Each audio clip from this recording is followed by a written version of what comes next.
সীমান্তে জড়ো হচ্ছে ভারতীয়রা। সীমান্তবর্তী অঞ্চলগুলিতে 0 পয়েন্টের পাশে ভারতীয় অংশের 150 গজ দূরে ভারতীয় নাগরিকেরা অবস্থান নিতে শুরু করেছে।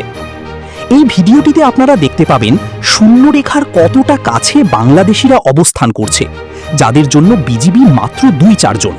তারাও এসব লোকদের সরানোর চেষ্টা করেও পারছে না। অন্যদিকে ভারতীয় অংশে বিএসএফ শূন্যরেখায় সারিবদ্ধভাবে অবস্থান করছে, আর তার 150 গজ দূরে ভারতীয় সীমানায় ভারতীয় নাগরিকেরা অবস্থান করছে। সীমান্তে গোলাগুলি এবং হতাহতের বড় ধরনের সম্ভাবনার দায় বিজিবি এড়াতে পারবে না সামনে। ভারতীয়রা মানবিক না, অন্ধ যে কোনো কিছুই হতে পারে, কিন্তু তারা আন্তর্জাতিক সীমারেখা মেনে চলছে। এটা এক ভয়ঙ্কর বার্তা আমাদের জন্য। আমরা বীরত্ব দেখাচ্ছি, তবে ক্যামেরা হাতে যেভাবে ভারতীয়রা সবকিছু রেকর্ড করছে তার সবকিছুই প্রি প্ল্যানিং করা মনে হচ্ছে। বিএসএফ যা আমাদের জনতাকে দিয়ে করাতে চাইছে তাই পারছে। এসব ভিডিও তারা বিজিবি এবং বিএসএফ এর যে কোনো সম্মেলনে ব্যবহার করবে। আমরা হলফ করতে বলতে পারি আন্তর্জাতিক অঙ্গনে এসব আমাদের জন্য সুখকর হবে না। অথচ পুলিশ কিংবা আনসারের উচিত ছিল এমন অবস্থায় সীমান্ত ফাঁকা রেখে অতি আগ্রহী নাগরিকদের বাড়িতে পাঠানো। তা কেন করা হচ্ছে না তা আমাদের বোধগম্য হচ্ছে না।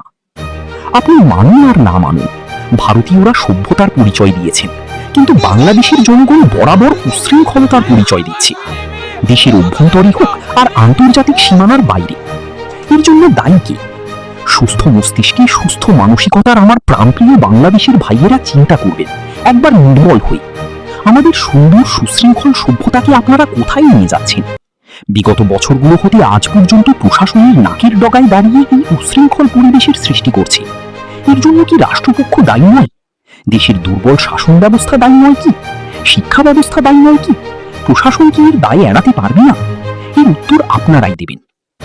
সর্বশেষ আরেকটি প্রশ্ন আপনারা নিজেরাই নিজেদেরকে করবেন। আপনারা আজকে যে বিরক্ত দেখাচ্ছেন কিংবা দেখানোর চেষ্টা করতেছেন, জেনে করুন আর না জেনে করুন সেটা আসলে বড় কথা নয়।